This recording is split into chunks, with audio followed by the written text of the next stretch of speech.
Hi there, I'm Jill Chivers from 16 Style Types, and we're discussing our new online style program. We have with us today Imogen Lamport, my co-creator of this program, and we also have the beautiful, enigmatic and subtle Tracy, who's going to be sharing with us her experiences of participating in this program, which is called Your Type of Style, Unlocking Your Style DNA. And it's a unique program that brings together a meshing of style and personality concepts.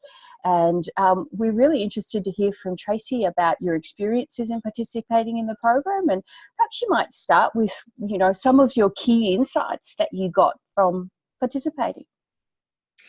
Thank you. The first thing to say, I think, is, my goodness, it's about so much more than style. It was one of the most profound things I've done, and I speak of someone who's had a lot of therapy. But that was certainly the ramifications beyond style.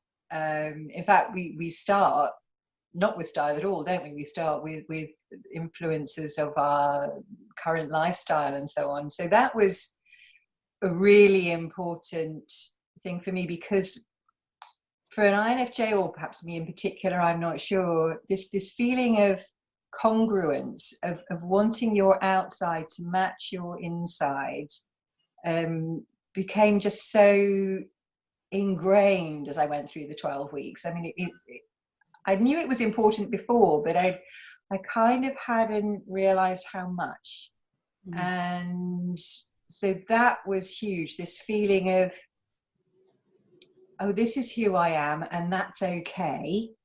And to want to express that. And it kind of explained some of my earlier decisions that I'd made, like deciding to let myself go grey. Those kinds of ways that I was discovering I needed to feel authentic. So feeling that self-understanding and therefore self-acceptance was really probably the most powerful thing that I've taken going forward. The other thing, I suppose, was because INFJs generally are big picture thinkers, and we're not very good at details. The way the program was constructed by this process of questions really helped me to go deeper, because I had read my style report and I had just read it, and I thought I read it, and paying close attention, but I kind of thought, well, yeah, that's all obvious. And so being taken in this deep dive into that style report really confirmed how bad I am at details. But by the same token, the way it's structured helped me with that, because it kind of took my hand and led me step by step. So at that recognition that, yeah, boy, I really am a big picture thinker. Then that feeling of coming home and being safe while I did it, those were insights, I suppose, of a more global kind. And then when we got into the specifics of the style type report and being asked to consider that was amazing, because I'd never considered that I had an inner style muse, or maybe had never conceived of it in those terms. But being led through that, even to the extent of giving her a name, to kind of make that more real to me, learning to listen to that voice, because objectively, although we talk of wanting our outsides to match our insides, it's actually quite hard to do when you're unsure of yourself. So learning to find that still small voice, and it was pretty small to start with, that was a real epiphany, because I realized, with your guidance and help from the beta testers, that I have always had one. I just hadn't realized how important she was, if you Right. like. Yeah. So that was a big epiphany. The other epiphanies, I suppose, came around the excavation we did around the actual style type descriptors. I hadn't realized or let myself dwell on uniqueness in particular. And I think this is partly because of training to be a yoga teacher and being interested in minimalism and Buddhism and all these things where the material is not supposed to matter so much. Right. I found it difficult, knowing that, as the Buddhists say, that everything is impermanent, that I thought I shouldn't get attached to things. I'm not a sentimental person anyway. I find it easy to let things go. But this whole notion that maybe acquiring things that had some meaning, I had feared to do, because everything will break or get lost, or, nothing will last. Yeah. So I didn't want to invest too much of myself in that.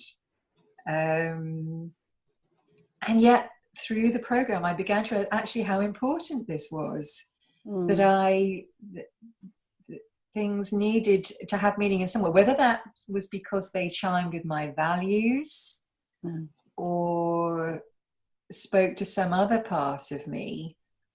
For example, at Imogen's guidance, when I was in Melbourne, I said, where does a person of my style type, shop? And she said, you will love this jeweler, and you must go and visit her, which I did. And to go and have a relationship with a maker and chat with her for an hour and try on earrings until my earlobes hurt, and then get her to make something for me, was just, I was so happy. I mean, and so that kind of realization around how important the unique and the meaningful was a huge epiphany that I have acted on now in ways that I might not have before. That's really fascinating, Tracy. Yeah. So you've had enormous number of kind of changes and growth and different things to think about. And that, I think what's interesting, especially as someone who's into minimalism, that, well, if you're going to have stuff anyway, why not make it meaningful stuff? Absolutely. Yeah. And I think that's really fascinating. Do you think, what's the value other women of an INFJ preference might find of value in this program? I think that the value is, as I said, in using myself as an example, is because we're big picture thinkers, we need encouragement to dive into the detail. So that sense of being led carefully along a well-constructed and thought out pathway through it all is so helpful, because it doesn't come easily. And I can tend to skim over details. So I think as an INFJ, any woman who might want to explore what it means to have an inner style muse and listen to her voice, more importantly, and to really get to grips with what subtle and enigmatic means for them. That was amazing. And the fact that it's conducted online in a private group, it's interesting, because I think generally in 7 steps, INFJs are quite overrepresented in some ways. So I think it must be a format that appeals to us introverted, intuitive people, because we can engage on our own terms. You can dip in and out as you've got the energy, as you've got the inclination to devote the energy and the time, because it is deep and it is life-changing, and it can be all-consuming, but it's safe because of the way that it's managed. So I think that introversion that characterizes us is really facilitated by a program like this is, in a way, it's kind of tailor-made for an introvert. So I think, and also because, as we discussed at length, I was just rereading some of my posts and my notes about how hard it is to actually talk about introverted intuition, which is what we all lead with as INFJs. And therefore being that really getting to grips with what that means, I think, is key, and why I think INFJs will be drawn to this, as I was. And to be allowed to, you know, to be yourself and express that, however difficult it is, because it's all working madly on the inside. Having that safe space to wrestle with those ideas, I think, will appeal to the INFJ woman in particular. Also, I suppose one of the things that I hadn't quite realized mattered so much, I suppose it's related to what we were talking about earlier, was how much we're values driven. And I think that particular module, where we dived into that part, I think was part of the style pillars, or I forget the number of the module now, I'm sorry, but module 2, that was it. I knew it was early on. That, I think, people with a preference for INFJ will find really rewarding, because to really get to grips with those values and what it means in shopping or selecting an outfit, or the other ways you might present yourself, to really understand how much that matters, I think is really, those early ones, it's interesting that in the group we divided along those who found the style modules easier and those who found the type modules easier in some ways, because some people don't have the habit of introspection as much as us, especially as us introverted intuitive types. So I relish those, although and I think, again, the benefit of a program to an INFJ woman is you can take it at your own pace. And therefore, because I find that I have to sit with concepts for a while until I really grasp them or understand their implications for me. And so for someone, you know, who likes to fly below the radar a little bit, that ability to just take your time while you dive deep, I think will be really rewarding. Well, one of the things that INFJs often report is that moving from the conceptual to the concrete is where they often get the most benefit from a guided program. And so thinking about those concrete things of shopping and putting outfits together and managing a wardrobe and culling and all of those other kinds of things, what sort of impacts did you find on that level as a result of participating, Tracy?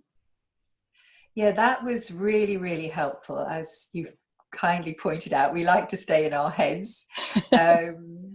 And sometimes translating that has been difficult, but the program made it a lot easier. First of all, it simply helped me accept that I am never going to love shopping. Right. And because I'm never going to love it, I needed to develop strategies. And the program was brilliant for that, you know, for recognizing that I don't have much stamina. Therefore, I need to shop in short bursts and build in refreshment breaks and those kinds of things. Also, the fact that it's helpful to me to limit where I shop. Right. That actually a big department store is not a great place for me. It's too overwhelming. There's too much stuff to sift through. So understanding about sensory overload, instead of seeing it as a kind of weakness and, oh gosh, I'm feeble, once you understand that as just a preference that you have, shopping becomes as just more pleasurable. You know, it's never going to be my favorite way to spend my time, but given that we all have to buy new clothes from time to time, that was really helpful. And also going back to, you know, my experience with the jeweler, that choosing to seek out artisans and dressmakers. They came back time and time again during the program. Tracy, you need to find a dressmaker, because we have this vision that we can't often realize because what we see is not in the shops. That was a real epiphany that I maybe need to cultivate. I need to find a tailor to help me realize what's in my head. Also, the other about just simply about getting dressed in the morning, going from conceptual to concrete, just understanding how much the feel of something matters. Right. The concrete details I'm still very bad at, and I have to go back and look at the 7 steps guidelines for things like body shape and proportion and scale. But actually, if something feels good, I recognize now I can overlook that. I mean, I might not look my best, but I'll feel my best. Yeah. And that feeling component, this intuitive thing of putting something on that just feels like me, this need for authenticity is so strong. And recognizing that in my closet, that I recognized that it needed to be minimal, that I need it to be uncluttered and easy to find things. So I really enjoyed that whole module of clearing out the wardrobe and starting again from scratch. Yeah. And just keeping the things that I love, the things that work. And yes, obviously I will take into account those, if you like, physical parameters, but recognizing that how things feel was always going to be the most important. Yeah, and the choosing of clothes, whether it's from my wardrobe or from a rack in a shop, that feeling component also has a physical part to it, in that the fabrics have to feel good. That I'm not going to put anything on my body that's scratchy or itchy or fussy or billowy or frilly or, though that kind of affirming my style rules, which had been rather vague, and if I'm honest, are probably still a bit too vague. Right. I keep saying I'm going to work on it, but I haven't yet. I'm here to confess. It doesn't come easy, rule making or even rule taking. But what I see now, I suppose, as an INFJ, is that I need those rules, because it needs to become a kind of automatic process that I don't have to think too much about. Because, as said somewhere in this style type report, mostly I don't want to be thinking about what I'm wearing all the time and choosing, and that the world is full of interesting things to do and see and be. But I'm reaching a stage where I've got to order that whatever I pull out feels like me. The concrete aspect also of knowing that whatever I might get asked to in my current lifestyle, I have something I can wear. That's been huge, because it breeds such confidence, and I feel so much more relaxed, because I've done that winnowing process of just not trying to dress like somebody else. Yeah, that's huge. Yes. Yes. Yeah. Is there anything else you'd like to share about your experiences and the impact of participating in this program that it's had on you, your style, your life? Gosh, there's just so much. I suppose we've covered most of it, in terms of both the kind of bigger picture and the special insights I had. The biggest one, I think, was around uniqueness. Yes. That I hadn't quite appreciated how important that was, or allowed myself to. One of the difficulties I've had through my life is this feeling of having it inculcated that you mustn't be big-headed and get too big for your boots, and therefore you can end up, and I have done, of trying to make out, well, I'm nobody special, right. And that and yet I am somebody special. You are. And that You definitely are. So that was a real emotional breakthrough, because trying to play down your special qualities, I suppose, it doesn't serve you in the long run. Even you know, people still might be jealous of you. People still might not like you. It doesn't matter what you do.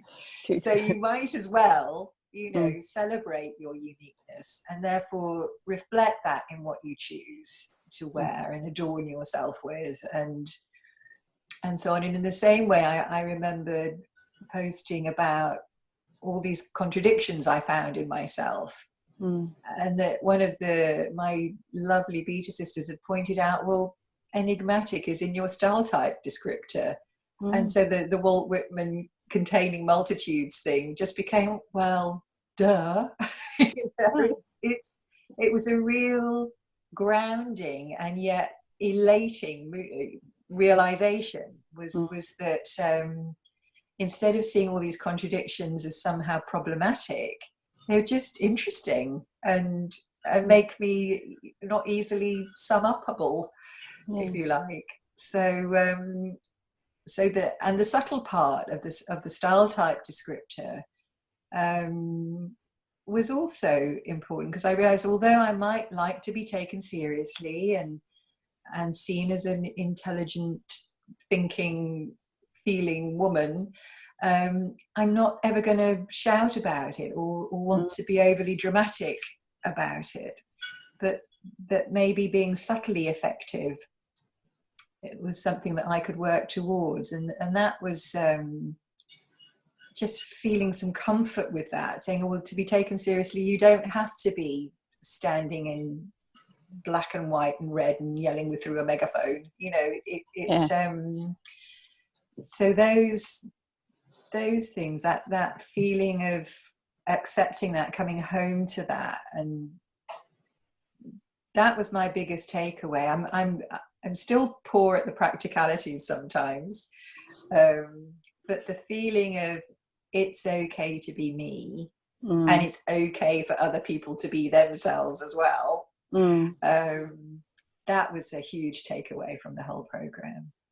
As well as the incredible moral support I got, both from the two of you, but also the sisterhood was just so powerful. That going on this journey for yourself is amazing, but getting the insights of others who care enough to comment on your posts. So for those who are thinking of participating, you know, plunging with both feet and your whole heart, because you'll get it back in spades. Yeah, absolutely. So yeah. Well, thank you so much, Tracy. That's been really fascinating for us to listen to your thoughts about the program. Sounds like you've come to a whole new kind of freeing of yourself and the kind of some of the expectations and maybe the rules you had been thinking about in the past, and you can now develop and work on your own set of rules. Maybe the rules aren't written in stone. Maybe they're not the kind of rules you want. I think that's right. That was something that came from one of my most profound posts that you and Jill really helped me with, was the style foundation. And I think the rules are the same, whereas I came up with this beautiful house on stilts to represent my foundation, that I need light and air around my base, and it needs to be fluid. That I don't like, you're right, I do not like things set in stone. Things evolve, things change all the time. That's the only sure thing in life. So yeah, the fact that I mean, I better start with some rules, I think, knowing that they can change. But yes, knowing that I don't have to obey them until the day I die will be the way I take them forward. But yes, thank you.